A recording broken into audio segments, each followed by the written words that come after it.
What A smart hero. ಜೊತೆಗೆ ಇವ್ರ ಜೊತೆಗಿರುವಂಥವ್ರು ಯಾರು ಅಂತಂದರೆ ನಮ್ಮ ಮಹೇಶ್ ದೇವರಗುಂಡ್, ನನ್ನ ಸಹೋದರ. ಸುಮಾರು ಒಂದೇ ವರ್ಷದೊಳಗೆ ನನಗೆ ಎಷ್ಟು ಆತ್ಮೀಯತೆ ಆಗಿದ್ದಾನೆ ಅಂತಂದರೆ, ನಾನು ಈ ಸದ್ಯ ನೀ ಜೀವ ಕೊಟ್ಬಿಡಪ್ಪ ಅಂತಂದರೆ ಯಾವಾಗ ಕೊಡಲಿ ಅಪ್ಪಾಜಿ ಅನ್ನೋ ಲೆವೆಲ್ದೊಳಗೆ ಇರ್ತಕ್ಕಂಥ ಅಪರೂಪದ ಒಬ್ಬ ವ್ಯಕ್ತಿ. ನಾನಂತೂ ಜೀವ ಕೇಳೋದಿಲ್ಲ, ಜೀವನಕ್ಕೊಂದು ಹಾದಿ ಹಿಂಗೆ ಮಾಡ್ಕೊಳ್ರಪ್ಪ ಅಂತ ನಾನು ಆಶೀರ್ವಾದವನ್ನು ಮಾಡುವಂಥ ಕೆಲಸವನ್ನು ಮಾಡ್ತಾ ಇದ್ದೇನೆ. ಇನ್ನು ನಮ್ಮ ಉತ್ತರ ಕರ್ನಾಟಕದ ಇನ್ನೊಬ್ಬ ಕಲಾವಿದ ವೀರು ಜಮಖಂಡಿನೂ ಕೂಡ ಇದೇ ವೇದಿಕೆ ಮೇಲ್ಗಡೆ ಬಂದಿದ್ದಾನೆ. ಅವನು ಕೂಡ ವೇದಿಕೆ ಮೇಲ್ಗಡೆ ಬರಬೇಕು.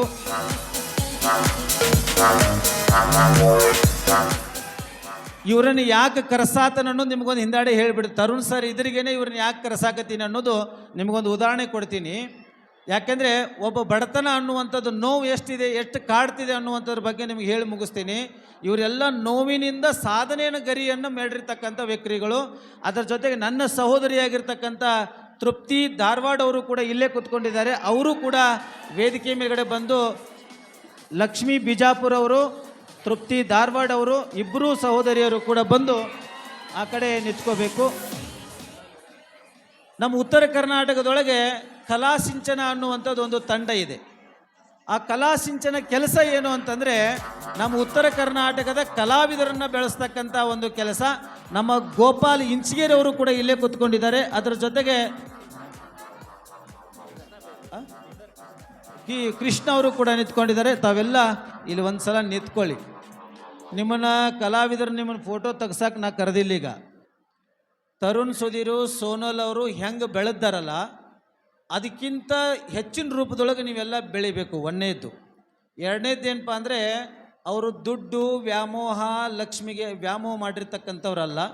ಎಷ್ಟು ಬೇಕಲ್ಲ ಅಷ್ಟು ತಗೋರಿ, ನಿಮ್ಮ ಜೀವನಕ್ಕೆ ಒಳ್ಳೆಯದಾಗುವಂಥ ಸಂಸ್ಕಾರಗಳನ್ನ ಕಲ್ಕೊಳ್ರಿ ಅನ್ನೋದಕ್ಕೆ ಅವ್ರ ನಿದರ್ಶನವನ್ನು ನಿಮ್ಮನ್ನು ಮಾಡಿದ್ದೀನಿ. ಮೂರನೇದ್ದೇನು ಅಂತಂದರೆ, ಯಾರೇ ಏನೇ ಅಂದ್ರೂ ಕೂಡ ಹೋಗುವಾಗ ನಾಯಿಗಳು ಬೊಗಳ್ತಾ ಇರ್ತಾವೆ. ಅದ್ರ ಬಗ್ಗೆ ತಲೆ ಕೆಡಿಸ್ಕೊಳ್ಬಾರ್ದ. ನಿಮ್ಮ ಸಾಧನೆ ಗುರಿ ಎಕಡೆ ಐತಲ್ಲ ಆ ಕಡೆ ಮಾತ್ರ ನಿಮ್ಮ ಲಕ್ಷ್ಯ ಇಟ್ಕೊಂಡು ಸಾಧನೆ ಮಾಡಲಿ ಅನ್ನೋದಕ್ಕೆ ಅವರ ನಿದರ್ಶನ ಇಟ್ಕೊಂಡು ನಿಮ್ಮನ್ನೆಲ್ಲ ವೇದಿಕೆ ಮೇಲೆ ಕರ್ತೀನಿ. ಜೀವನ ಹೆಂಗೆ ಮಾಡಬೇಕು, ಹೆಂಗಿರಬೇಕು ಅನ್ನೋದು ಕಲ್ಕೊಳ್ರಿ, ನೋಡ್ರಿ, ವಿಚಾರ ಮಾಡ್ಕೊಂಡು ಒಳ್ಳೊಳ್ಳೆ ಕಾರ್ಯಕ್ರಮವನ್ನು ಕೊಡ್ರಿ ಅಂತಕ್ಕಂಥ ಮಾತನ್ನು ಹೇಳ್ತಾ, ಇವರಿಗೆ ತರುಣ್ ಸುಧೀರ್ ಅವರು ಅವರಿಗೆ ಗೌರವ ಸಮರ್ಪಣೆಯನ್ನು ನೀವೇ ಮಾಡಬೇಕು ಅಂತ ತಿಳ್ಕೊಂಡು ಕೇಳ್ಕೊಳ್ತಾ ಇದ್ದೀವಿ.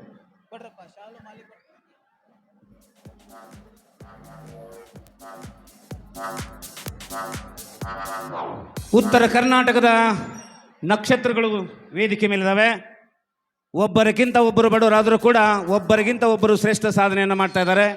ಅವರೆಲ್ಲರ ಸಾಧನೆ ಸದಾ ಮುಂದುವರಲಿ ಅಂತ ಹೇಳಿ ಶ್ರೀಯುತ ತರುಣ್ ಸುಧೀರ್ ಸರ್ ಅವರು.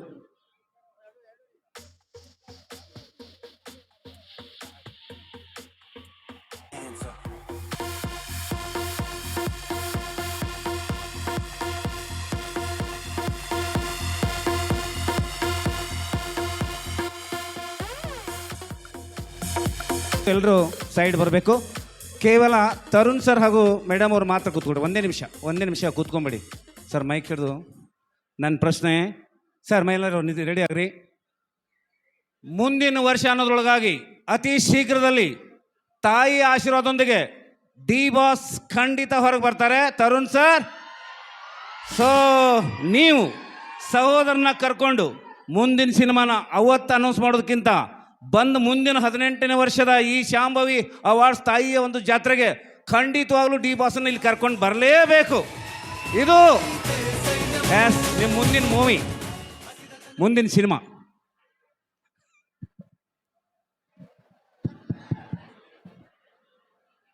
ನೀವೇ ಹೇಳಿದ್ರಲ್ಲ ಇವಾಗ ಎಲ್ಲನೂ, ಇನ್ನು ನಾನೇನು ಹೇಳೋದು ಸರ್? ನಾನೇನು ಹೇಳಿಲ್ಲ ಸರ್. ಏನಿದೆ ಸರ್ ಕಾನ್ಸೆಪ್ಟ್ ಮುಂದಿನ ಮೂವಿದು? ಇಲ್ಲ, ಅದ್ರದ್ದು ರೈಟಿಂಗ್ ಪ್ರೊಸೆಸ್ ಅಲ್ಲಿ ಇದೀವಿ. ಇನ್ನು ಮುಂದಿನ ತಿಂಗಳಂಗೆ ಅನೌನ್ಸ್ಮೆಂಟ್ ಮಾಡ್ತೀವಿ. ಓಕೆ ಸರ್, ಮಾಡ್ತೀರಾ? ಖಂಡಿತ ಮಾಡ್ತೀನಿ. ದುರಂಧರ ತರ ಮಾಡಿ ಸರ್. ಒಬ್ಬ ದೇಶಭಕ್ತ ಸೈನಿಕ ರೈತನ ಬಗ್ಗೆ ಸಿನಿಮಾ ಮಾಡಲಿ ಅಂತ ತಾವೆಲ್ಲರೂ ಜೋರಾದ ಚಪ್ಪಾಳೆ ತಟ್ಟಬೇಕಂತ ಕೇಳ್ಕೋತಾ, ಹೀರೋ ಸರ್ ಕೂತ್ಕೊಳ್ಳಿ, ಒಂದು ನಿಮಿಷ ಪ್ಲೀಸ್ ಕೂತ್ಕೊಳ್ಳಿ. ಇವನ ಬಗ್ಗೆ ಒಂದೇ ಮಾತು, ಇವನು ಸ್ಮಾರ್ಟ್ನೆಸ್ಸು, ಇವನ ಕಂಠ ಸೂಪರ್ ಆಗಿದ್ದಕ್ಕನೇ ಇವನು ನೋಡಿ ಉರಿತಾ ಇದ್ದಾರೆ.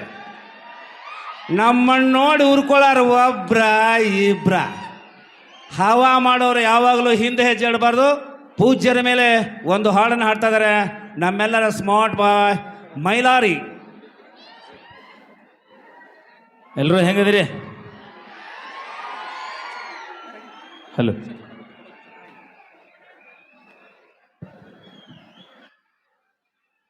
ಹಲೋ. ಶ್ರೀ ಆದಿಶಕ್ತಿ ದುರ್ಗಾ ಪರಮೇಶ್ವರಿಯನ್ನು ಹೃದಯ ಮಂದಿರದಲ್ಲಿ ಸ್ಮರಿಸುತ್ತಾ ಸತತವಾಗಿ 4ನೇ ಬಾರಿನ ಈ ಒಂದು ಜಾತ್ರಾ ಮಹೋತ್ಸವಕ್ಕೆ ಗುರುಗಳ ಆಶೀರ್ವಾದದೊಂದಿಗೆ ಈ ವರ್ಷ ವಿಶೇಷವಾಗಿ ಆಗಮಿಸಿದ್ದು ತಮ್ಮೆಲ್ಲರ ಪ್ರೀತಿ ಆಶೀರ್ವಾದಕ್ಕೆ ನಾನು ಯಾವತ್ತೂ ಚಿರಋಣಿ ಆಗಿರ್ತೀವಿ ನಾವೆಲ್ಲ ಕಲಾವಿದರು ಅಂತ ಹೇಳ್ತಾ, ನಮ್ಮ ಅಪ್ಪಾಜಿಯವರ ಮೇಲೆ ಕುರಿತು ಒಂದು ಗೀತೆ ಬರೆದು ಹಾಡಾತೇನೆ ರೀ. ಸಾಯಂಕಾಲ ರೂಮಿನಲ್ಲಿ ಬರೆದಿರ್ತಕ್ಕಂಥ ಗೀತೆ ಸಾಹಿತ್ಯದೊಳಗೆ ಏನಾದರೂ ಕುಂದುಕೊರತೆಗಳಿದ್ರೆ ದಯವಿಟ್ಟು ಅಪ್ಪಾಜಿಯವರು ಕ್ಷಮಿಸ್ರಿ ಅಂತ ಹೇಳ್ತಾ ಸೌಂಡ್. ಹಲೋ.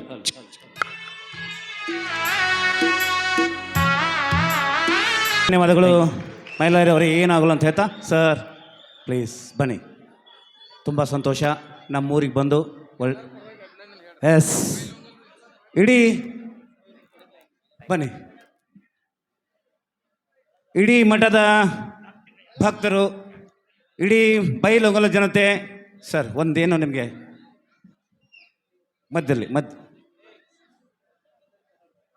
ಇದು ಜಾತ್ರಾ ಮಹೋತ್ಸವದ 4ನೇ ದಿನ. ಹೋದ ವರ್ಷ ಒಂದು ಸಂಕಲ್ಪ ಮಾಡಿದ್ವಿ ನಾವು, ಮಹಿಳೆಯರಿಂದಲೇ ರಥವನ್ನು ಎಳಿಬೇಕು ಅನ್ನುವಂಥ ಸಂಕಲ್ಪ ಮಾಡಿದ್ದೀವಿ. ಸಾವಿರಾರು ಜನ ಮಹಿಳೆಯರು ಬಂದು ರಥವನ್ನು ಎಳೆದರೆ ನಾಳೆ ಸಾಯಂಕಾಲ 5 ಗಂಟೆ 15 ನಿಮಿಷಕ್ಕೆ ತಾಯಿ ದುರ್ಗಾ ಪರಮೇಶ್ವರಿ ಅಮ್ಮನವರ ರಥೋತ್ಸವ ಜರುಗುತ್ತದೆ. ಇದು ಮಹಿಳೆಯರಿಂದಲೇ ಎಳಿತಕ್ಕಂಥ ಒಂದು ರಥೋತ್ಸವ. ಇತಿಹಾಸದೊಳಗೇ ಇದು 2ನೇ ರಥೋತ್ಸವ ಆಗಿರುವುದರಿಂದ ಎಲ್ಲ ಮಹಿಳೆಯರು ನಾಳೆ ದಿನ 5 ಗಂಟೆ 15 ನಿಮಿಷಕ್ಕೆ ಎಳಿತಕ್ಕಂಥ ರಥೋತ್ಸವದೊಳಗೆ ತಾವೆಲ್ಲ ಭಾಗಿಯಾಗ್ರಿ. ಅದಾದ ನಂತರ ಮತ್ತೆ ನಾಳೆ ಕಾಶಿಯ ಜಗದ್ಗುರುಗಳು, ಉಜ್ಜಯಿನಿಯ ಜಗದ್ಗುರುಗಳು, ಶ್ರೀಶೈಲದ ಜಗದ್ಗುರು 3 ಮಂದಿ ಜಗದ್ಗುರು ನಾಳೆ ಇದೇ ವೇದಿಕೆಯೊಳಗೆ ಬರ್ತಾರೆ. ಉತ್ತರ ಕರ್ನಾಟಕದ ಗ್ರ್ಯಾಂಡ್ ಫಿನಾಲೆ ಒಳಗೆ 16 ಜನ ಆಯ್ಕೆಯಾಗಿದ್ದಾರೆ. ಅದರ ಜೊತೆಗೆ ಈ ಒಂದು ಕಾಮಿಡಿ ಕಿಲಾಡಿಗಳ ಟೀಮ್ ಏನಿತ್ತಲ್ಲ, ಎಲ್ಲ ಜೂನಿಯರ್ಸ್ ಏನಿದಾರಲ್ಲ ಅವರೆಲ್ಲ ನಾಳೆ ಬರ್ತಾರೆ. ಆ ನಂತರ ನಮ್ಮ ಎಲ್ಲ ಬಸವನಗರದ ಹೆಣ್ಮಕ್ಕಳು ಒಂದು ಆಸೆ ಇತ್ತು ಅಂತಂದರೆ, ಬೈಲೊಂಗಲ 3000 ಮಠಕ್ಕೆ ರಕ್ಷಿತಾ ಶೆಟ್ಟಿ ಬಂದಿದ್ದಳು. ಆನಂತರ ನಮ್ಮ ಬೈಲೊಂಗಲ ಬಸವನಗರದವ್ರು ನಾವು ಯಾರು ನೋಡಿಲ್ರಿ ಅಜ್ಜಾರೆ, ಆ ಎಮ್ಮನ್ನು ಕೂಡ ನೀವು ಕರೆಸಬೇಕು ಅಂತ ಹೇಳಿ ನಾಳೆ ರಕ್ಷಿತಾ ಶೆಟ್ಟಿನೂ ಕೂಡ ಇದೇ ವೇದಿಕೆ ಮೇಲ್ಗಡೆ ಬರ್ತಾ ಇದ್ದಾಳೆ. ತಾವೆಲ್ಲರೂ ಕೂಡ ಈ ಎಲ್ಲ ಕಾರ್ಯಕ್ರಮವನ್ನು ಇನ್ನು ಎಲ್ಲ ಆನಂದವಾಗಿ ನೋಡಿಕೊಂಡು ಆರಾಮ್ ಪ್ರಸಾದದ ವ್ಯವಸ್ಥೆ ಇದೆ, ಪ್ರಸಾದವನ್ನು ಮಾಡಬೇಕು ಅಂತ ತಿಳ್ಕೊಂಡು ಹೇಳಿ ನಾನು ನಿರ್ಗಮಿಸ್ತೇನೆ. ತಮ್ಮ ಆಜ್ಞೆಯನ್ನು ಪಾಲಿಸುತ್ತಾ ಬನ್ನಿ ಗೋಪಾಲ್ ಸರ್. ಎಸ್ ಇನ್ಮೇಲೆ